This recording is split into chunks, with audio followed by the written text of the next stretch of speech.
So yan mga idol, good morning. Update ko lang kayo sa kalapati ko.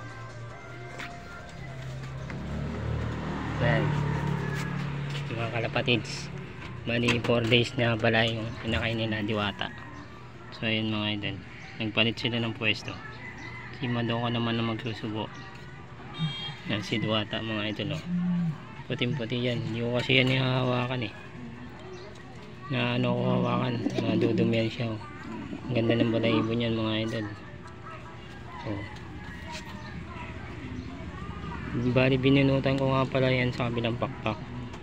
Tapos bagong wala pa siya ng itlog.